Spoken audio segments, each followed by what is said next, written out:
Those who know the truth learn to love it. Those who love the truth learn to live it. Chapter 1, Me and Money. Me and Money, the Edgewater Beach Hotel. In 1923, at the Edgewater Beach Hotel in Chicago, 8 of the world's wealthiest financiers met. These 8 men controlled more money than the United States government at that time.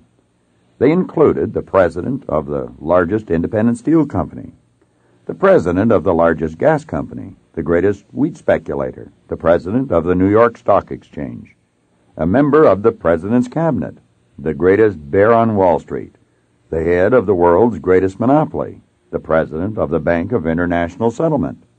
Certainly one would have to admit that a group of the world's most successful men was gathered in that place, at least men who had found the secret of earning money. Now let's see where these 8 men were 25 years later. The president of the largest independent steel company, Charles Schwab, lived on borrowed money for 5 years before he died bankrupt. The president of North America's largest gas company, Howard Hopson, went insane. The greatest wheat speculator, Arthur Cotton, died abroad insolvent. The president of the New York Stock Exchange, Richard Whitney, went to Sing Sing Penitentiary. A member of the president's cabinet, Albert Fall, was pardoned from prison so that he could die at home. The greatest bear on Wall Street, Jesse Livermore, died a suicide. The head of the greatest monopoly, Ivor Kruger, killed himself. The president of the Bank of International Settlement, Leon Fraser, also died a suicide. Each of these men learned well the art of earning money, but it would seem that not one of them had ever learned how to live the rich life, which was their birthright. It is stories like this one that have caused many well-meaning but ignorant people to say, "See, I told you it's not good to have a lot of money, it's bad." Or it just goes to show you that rich people really aren't happy. But of course, that is just not true. For although these 8 men would appear to have slid off the track, there are many wealthy people who are very happy and who do a tremendous amount of good with their money. They live healthy, well-balanced lives. Consider this. Money will have a greater influence on your life than almost any other commodity you can think of. Indeed, the sudden loss or acquisition of money will affect your attitude to a tremendous extent. Therefore, you must agree that everyone should have a deep understanding of exactly what money is and of the laws governing its attraction. Yet the sad fact is that not one person in 10 does. 95 people out of 100 settle for whatever they get, wishing they had more all the way from the cradle to the casket, never understanding that they could actually have had all they wanted. Let me digress for a moment. As you journey through this book, you might have a tendency to let your mind wander off, either thinking about someone you know who has earned a great deal of money, or possibly about someone who has gone into bankruptcy. But I want to suggest that you attempt to keep focusing only on yourself, because what someone else has or does not have is not going to affect you, and it is your financial situation that you want to improve. Money is important. One of the most prevalent misconceptions concerning money relates to its importance. For example, how many times have you heard people say in conversation, "Money isn't everything," or "Money isn't important," or "I don't care about money"? Well, the people who say these things might not care about money, but I'll bet you their car dealer cares about it, their grocer does, and so does the person who holds their mortgage. In truth, there can be no denial of the fact that money is important to any person living in a civilized society. Therefore, to argue that it is not as important as this or that is absurd, for nothing can take the place of money in the arena in which it is used. Money is a servant. Now that I have affirmed the importance of money, let me backtrack to add this one word of caution. Always remember money is a servant, and you are the master. Be very careful not to reverse that equation, because many people of high intelligence have already done so, to their great detriment. Unfortunately, many of these poor souls love money and use people, which violates one of the most basic laws governing true financial success. You should always love people and use money, rather than the reverse.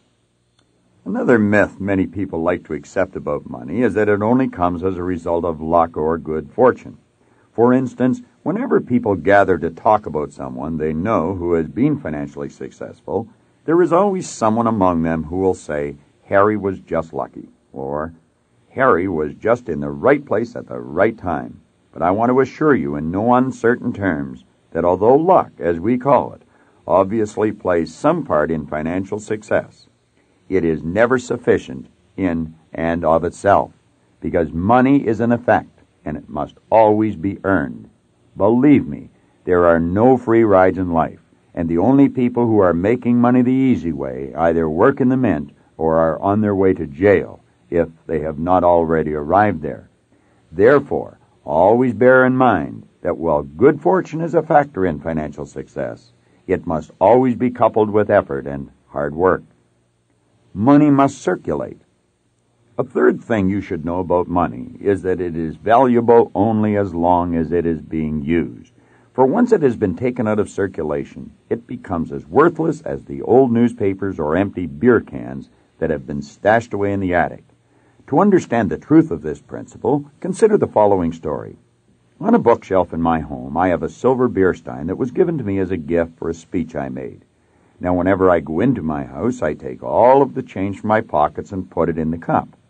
Then when the cup is almost filled, I give it to one of my children or two young cousins. For each of them takes turns receiving the cup, and, of course, they eagerly anticipate their turn. The point I want you to notice, however, is that while the cup is being filled, the money in it has absolutely no value whatsoever. It just sits there, serving no useful function and not even drawing any interest. However, as soon as the cup is filled and the money is turned over to one of the kids, it literally flies into action. For instance, just last week, TJ, one of my young cousins, received the money. He immediately took it from my hand, rushed off to a golf school, and purchased several golf lessons with his inheritance. Now, I can't honestly say what the golf pro did with the money once he got it, but I do feel fairly safe in saying that he didn't just return it to a cup on his bookshelf. No, there really isn't any dispute about it. Money is not meant to be taken out of circulation. Rather, it is meant to be used, enjoyed, and circulated. This brings me to an even more dramatic illustration of the same principle, namely the story of old Mr. Chapman. Mr. Chapman was an elderly gentleman who lived a few doors down the street from our family when I was just a boy. Although there was a tremendous age difference between us, Mr. Chapman and I became fast friends, and I often used to watch him pushing his small junk cart up and down the block. You see, Mr. Chapman worked as a junk dealer, and he made his living by picking up the things other people had thrown away. As years went by, however, Mr. Chapman became more and more stooped from his arduous labors, and one day, shortly after World War II, he passed away. Since he lived alone and apparently had no close relatives living nearby, the police entered his house to take stock of his possessions. Not surprisingly, they found the house littered with many old furnishings and assorted memorabilia from Mr. Chapman's past. However, much to their amazement, the police also discovered over $100,000 in old bills packed in boxes throughout the house. Quick to pick up on so unusual an occurrence, the Toronto Daily Star carried a front-page story the next day about Mr. Chapman, in which it asked the obvious question, why would an individual worth well over $100,000 choose to keep his money stashed away in old boxes, which were strewn haphazardly throughout his house? Although I was still quite young at the time, I asked myself a similar question, namely, why would a person like Mr. Chapman choose to live like a veritable pauper when he had so much money at his disposal? He could have used his money for his own enjoyment. He could have invested it to earn a return for himself and to help create jobs for other people, or he could have just deposited it in the bank and earned interest on his money. But instead, he chose to put it in a jar on his shelf, and he thereby rendered it absolutely useless. No, my friends, there isn't any doubt about it. Money is not meant to be hoarded. Rather, it is meant to be used, enjoyed, and circulated. So please, whatever you choose to do with your money, don't make the same mistake that poor old Mr. Chapman did. Please note that when I suggest that money should be kept in circulation, I do not mean that it should be squandered. There is a world of difference between those two concepts, and if you haven't found out what the difference is yet, I would suggest you find out as soon as possible. Prosperity Consciousness Exercise. Now that we have touched upon some of the characteristics of money, let us turn briefly to a simple technique which you can begin using immediately to start attracting the amount of money you desire. The first thing that I want you to do in this connection is to picture yourself in your mind's eye sitting in a room with several of your friends. Then, I want you to visualize yourself announcing to them your intention of becoming wealthy, at least wealthy enough to live the way you choose to live. Now imagine how that would make you feel. If you are like most people, you would probably feel very uncomfortable. Perhaps you would feel so uncomfortable that you might even retract what you had said by informing your friends you were only joking. You should understand, however, that people who are wealthy never feel uncomfortable when the subject of money is brought up. Why don't they, you ask? The most obvious answer would be because they already have lots of it. But that is not the correct answer. You should realize that people don't feel comfortable about money because they have it. They have it because they feel comfortable about it. In other words, one of the reasons that wealthy people have money is that they have developed that state of consciousness we will hereinafter refer to as a prosperity consciousness. Therefore it follows, if we wish to attract money to ourselves, we must begin to foster a prosperity consciousness as well. The question you should now be asking yourself is this: how do I go about developing this prosperity consciousness for myself? Let me explain. The best way to develop a prosperity consciousness is to start seeing yourself in your mind's eye already in possession of the amount of money that you desire. The reason this is so is that the subconscious mind cannot distinguish between the actual possession of money and mere visualization. You will soon become very comfortable with the idea of money, and as a result, you will soon start attracting it to yourself. This may sound like a game you are playing, but let me assure you, it is one of the wisest things that you could possibly do. For when you succeed in convincing your subconscious mind that you are wealthy, and that it feels good to be wealthy, your subconscious mind will automatically seek ways of making your imaginary feelings of wealth manifest themselves in material form. If these last few lines seem like sheer fantasy to you, just ignore them for the time being and continue reading. We will be dealing with prosperity consciousness at different points in this book, and I guarantee you that before you finish this book, those lines will start to make a lot more sense to you. Fear not. Now that I have touched upon a technique which will help you acquire greater wealth, let me offer you this further word of warning. If you want to have money, one thing you should never do is worry about whether or not you will get the money you desire or whether you will keep it. Let me elaborate. In the Bible, Job, the great sufferer of biblical times, makes the following remark: "Behold, the thing I fear has come to visit upon me." Now stop and ask yourself, if you will, what those biblical words mean to those of us concerned about money today. Well, one thing they certainly mean is that if we insist upon constantly worrying about not having enough money, or if we habitually worry about losing the money we do have, then we are absolutely guaranteed not to worry in vain. For just as surely as Job was afflicted by his many maladies, so too shall we be afflicted by the lack or the loss of money. To take a more contemporary example, let us again consider the tragic case of poor old Mr. Chapman. As you will recall, he was the elderly gentleman who never spent any of his hard-earned savings.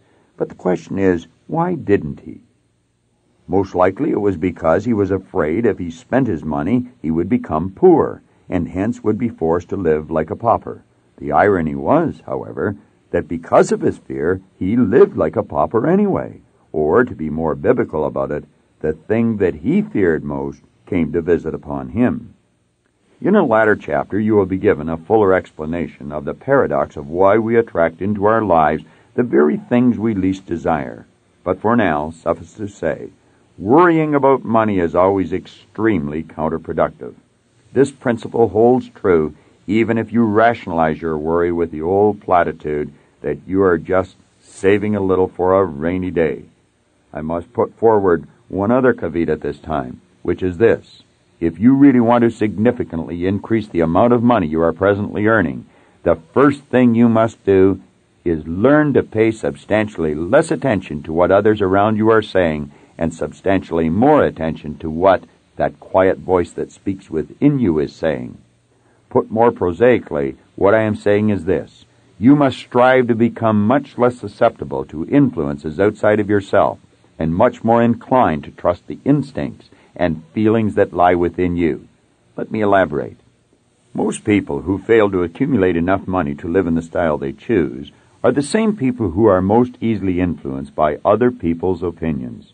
For instance, they are often people who let the writers of economic doom and gloom, whether in the newspapers or news broadcasts, do their thinking for them. But, as Napoleon Hill pointed out in his great book, Think and Grow Rich, opinions are the cheapest commodities on earth. In fact, almost everyone has a flock of them ready to be foisted upon anyone who is willing to accept them. Therefore, if you know you have been unduly influenced in the past by other people's opinions, make up your mind right now, before you read any further, that from here on in, you are going to heed your own counsel. Remember, if you do, there is absolutely no reason why you cannot become financially successful within a very reasonable period of time. Understanding versus memorization. As you read on through the pages in this book, you will develop an ever-increasing awareness of the talents and abilities that lie deep within you. You should realize, moreover, that with the proper instruction, you can begin using these undeveloped talents to attract the good that you desire. But let me caution you once again, no amount of reading or memorizing will bring you the success you seek. It is only the understanding and application of the ideas in this book that will make the difference for you. Therefore, don't be in any hurry to finish this book, because a complete reading should not be your objective. As stated previously, understanding and applying what you read is the objective. So if you are able to properly digest only 1 page a day, that might be all that is necessary for you to arrive at your goal. If you are wondering why this book is meant to be sipped and tasted rather than devoured at one reading, bear in mind it is based upon over 20 years of careful analysis of the methods of both the very successful and the very unsuccessful. Strength through sharing. One more word of advice. Since very few, if any people, become great at anything by themselves, I would suggest you attempt to find at least one other person with whom you can share and discuss the ideas presented in this book. Prosperity consciousness. I believe you will agree it is an observable truth that human beings will never enjoy anything they are not yet consciously aware of. For example, we did not enjoy the luxury of traveling in airplanes at tremendous rates of speed until the Wright brothers became consciously aware of how to fly. Thomas Edison developed the conscious awareness of the moving pictures and introduced us to a brand new form of entertainment. Dr. Jonas Salk became consciously aware of how to develop a serum that would combat that dreadful disease of infantile paralysis, more commonly referred to as polio. And as a result of Salk's new awareness, you very rarely hear of anyone contracting that disease today. Alexander Graham Bell became consciously aware of how to transmit the human voice over metallic wires, and as a result, we all now enjoy the use of the telephone. Needless to say, I could go on and on citing example after example. However, the point I want to bring to the forefront of your mind is that these inventions, or the knowledge bringing about these inventions, have always been here. In fact, all the knowledge there ever was or ever will be is evenly present in all places at all times. But it took an individual to bring those thought patterns together and form ideas which developed into what we call consciousness, before we could begin to benefit from them. We are floating in an ocean of thought energy, where all the knowledge there ever was or ever will be is present. We are also surrounded by prosperity. Indeed, everywhere we look at nature, our eyes come in contact with prosperity, for nature knows no such thing as failure. Therefore, there never has been, and there never will be a lack of anything, except conscious awareness. But if you are going to begin to penetrate the world of wealth, it is absolutely essential that you begin to think. In other words, you must open your mind to the stream of thought energy which will create an image or a consciousness of prosperity in your mind.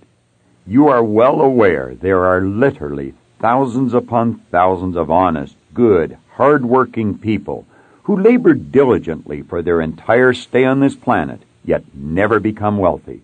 For those individuals, life is a constant grind from sun up until sundown.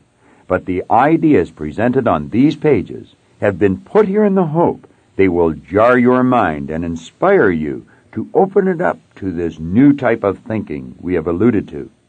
Consciousness is and always has been developed through thinking, and regardless of what your present situation in life may be, if you ever hope to improve it and truly become wealthy, as this book suggests you can, you must begin thinking of prosperity in your mind now.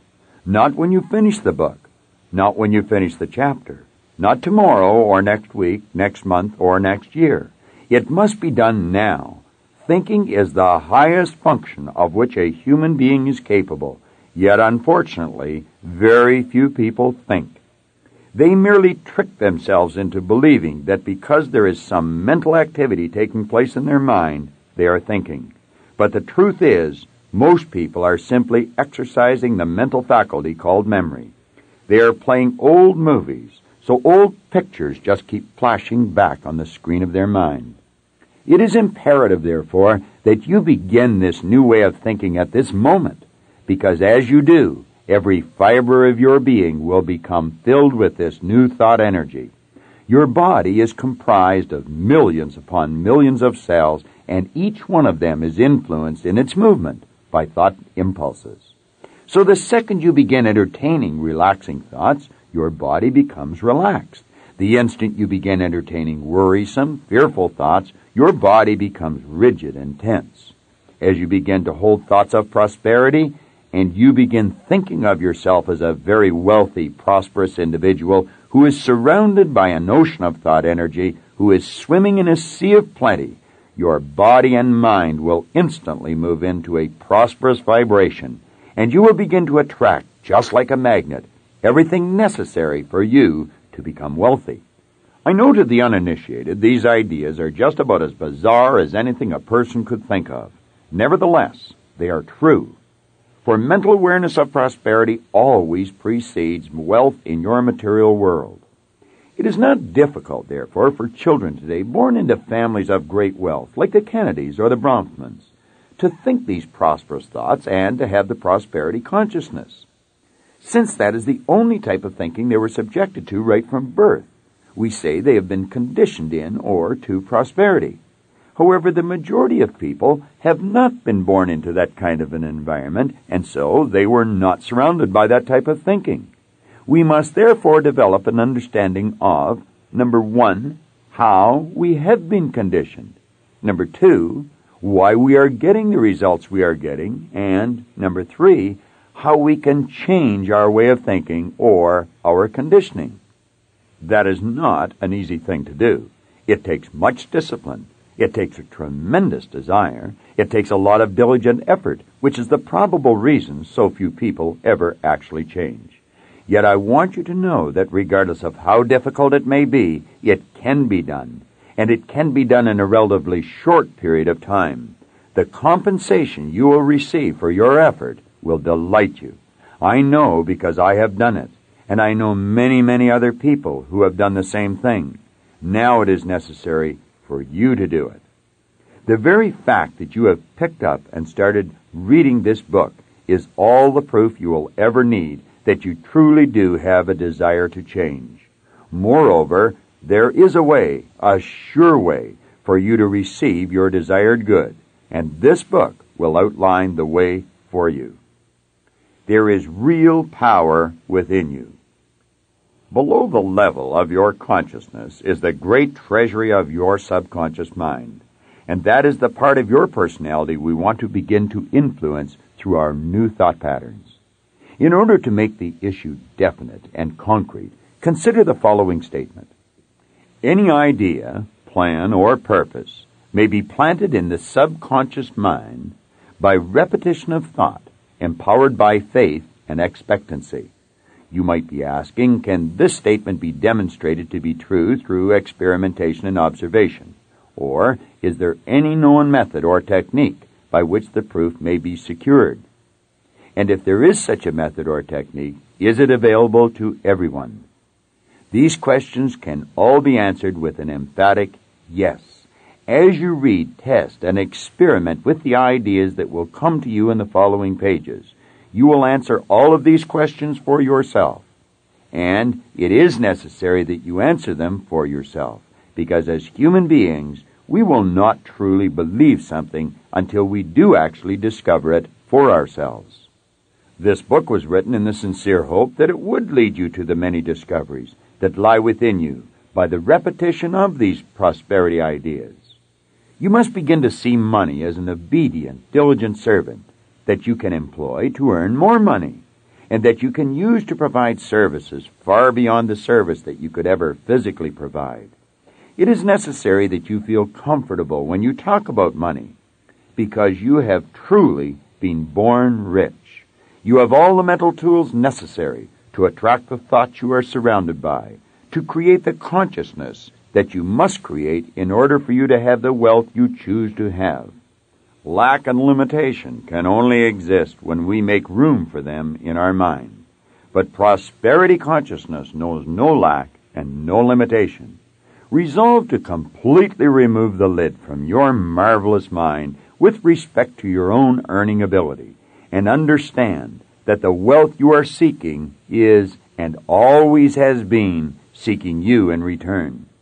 So open wide the doors of your conscious mind now and begin to receive it. Mental money. Begin immediately to play a mental game with yourself. Get into the habit of visualizing yourself in the possession of great wealth. Think of some of the things you would do with that money, and then mentally start doing them. Since your subconscious mind cannot tell the difference between actually doing something and visualizing yourself doing it, this exercise will very quickly help you to develop a prosperity consciousness.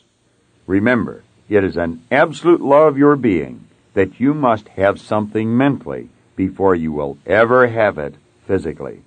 Understand also that everyone talks to themselves mentally. In fact, some people even do it out loud. Therefore, whenever you are carrying on your private conversation with yourself, always talk about how good it feels to be wealthy. Congratulate yourself on becoming wealthy, and hear others congratulating you as well. You should realize that all this might appear to be a game you are playing. You are doing one of the wisest things you could possibly do, for you are working from a higher to a lower potential. You are embarking on a program of self-development. You are about to learn that there is much more to yourself than meets the eye, and you must apprehend this hidden factor of your personality if you are ever to develop yourself properly. In truth, you will never see the greatest part of your being because it is non-physical in nature. In fact, you will soon become aware that you are constantly living simultaneously on three distinct planes of being. You are spiritual, you have an intellect, and you live in a physical body. To understand this abstraction better, you must keep in mind that you are living simultaneously on three distinct planes of existence. 1. The spiritual plane of thoughts, highest potential. 2. The intellectual plane of ideas, middle potential. 3. The physical plane of results, lowest potential. Therefore, by doing what I have suggested you do, you are merely using your divine nature to choose the thoughts. Example, money is good. I love people and I use money. Money is a servant. I am the master. Which will build an idea. In our case, the idea happens to be that of great personal wealth or true financial success. Be very aware, however, that ideas such as the idea of financial success never formed by themselves. The human personality must always enter into the process by thinking the thoughts, which can then be used to build the idea. That is the very thing that makes the human being godlike, or you could say a creative creature, the highest form of creation. So by holding this beautiful idea or picture of financial success in your mind, you will ultimately be able to cause the idea to manifest itself in your life. Example, in your results. As you progress through this book, you will see how this actually occurs. Now, let's take a couple of steps backwards. You will remember that I wrote in a previous paragraph that you are working from a higher to a lower potential. What I mean by this is that you are working from thoughts, spirit, to idea, intellectual, to thing, physical, rather than working from thing, physical, to thoughts, spiritual, to idea, intellectual. As you have probably done in the past, and as the vast majority of people will continue to do in the future. That is to say, most people will look at a result in their life and then let the result dictate the thoughts they will then use to build their idea. For example, if they see that their bank account is empty, a result, they will choose to think thoughts of lack or loss, and then they will use those thoughts to build the idea of poverty. However, since the idea they are holding in their mind must manifest in their future results, they are actually bringing about a repeat performance of the very thing which they say they don't want, namely an empty bank account. It thus becomes a self-doom-fulfilling cycle which they are living, and clearly this is not the way our Maker has intended for us to live. You might very well be saying to yourself that this is an absurd argument, for if a bank account is empty, it's empty, and it just isn't being realistic to look at an empty bank account and then visualize great wealth. But I want you to know that is the very kind of reasoning which perpetuates poverty and keeps poor people impoverished. You must begin to understand, therefore, that the present state of your bank account, your sales, your health, your social life, your position at work, etc., is nothing more than the physical manifestation of your previous thinking. If you sincerely wish to change or improve your results in your physical world, you must change your thoughts, and you must change them immediately. If you take the time to really think through the information which I am presenting here, I am sure you will conclude that what I have just said makes perfect sense. In fact, anyone who truly understands the creative process will tell you what I have just said is not only right, but it is a natural law of your being. It is the way God works with and through the individual. This is also called prayer in some circles, prayer being the movement that takes place between spirit and form with and through the individual. God has given you the ability to build any idea which you desire. You were born rich, and your abundance is contained in thought. So be good to yourself. Choose magnificent ideas, and cease permitting your physical world to control your thinking. You can readily understand by now how everyone makes the great mistake. In Emerson's essay on self-reliance, he said, envy is ignorance. In other words, to look at another person's accomplishments or results and then to envy them is truly unwise. For those people first chose their thoughts in order to build the picture in their mind of the good that is now manifest in their life. And they chose those thoughts from the infinite source of supply which is available to all of us, you as well. That is what the great artist Vincent van Gogh meant when he was asked how he did such beautiful work. He said, I dream my painting, and then I paint my dream. In other words, he saw the picture in his mind first, and then he made a replica on canvas, in oil, of the original in his mind. In truth, there never has been an original Van Gogh sold. As I am writing this, I can see you reading it, and I can almost hear you thinking, that makes a lot of sense. Now I see. A few years ago, Mary Snyder from California sat in on one of my seminars with her husband Oscar.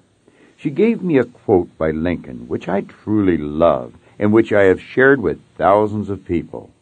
Lincoln said, "To believe in the things you can see and touch is no belief at all, but to believe in the unseen is a triumph and a blessing." Isn't that beautiful? Thanks again, Mary. Hopefully by now you understand the wisdom of some of these mental exercises I have been suggesting. So keep repeating, I am prosperous, I am wealthy, money is good. See yourself in your mind's eye doing what you will do when you have the manifestation of your new attitude or consciousness. Visualize this great wealth and feel yourself already in possession of it. Remember, though, money is the servant. You are the master. You love people and you use money. Before you continue on to the next chapter, reread this chapter, Me and Money, because rereading it will help you release that old idea about money, which caused an uncomfortable feeling whenever the subject of money was raised. Repeat to yourself several times each day, Me and Money, until you become totally aware of how good you feel thinking about wealth. Refrain from talking to a lot of people about this new idea concerning money until you have a firm grip on it yourself and feel confident about explaining what you have learned to others. Remember, hearing negative comments from people who do not understand the truth will not do you any good. If it does anything, it will only cause you to doubt yourself. This you must not permit to happen, because when you think about me and money, you want a beautiful picture to fly onto the screen of your mind. And a Spanish distiller, the good life is expensive. There's another way to live that doesn't cost as much, but it isn't any good. I hope you enjoyed this video. We put a lot of good information up here, and it causes everything in your life to get better.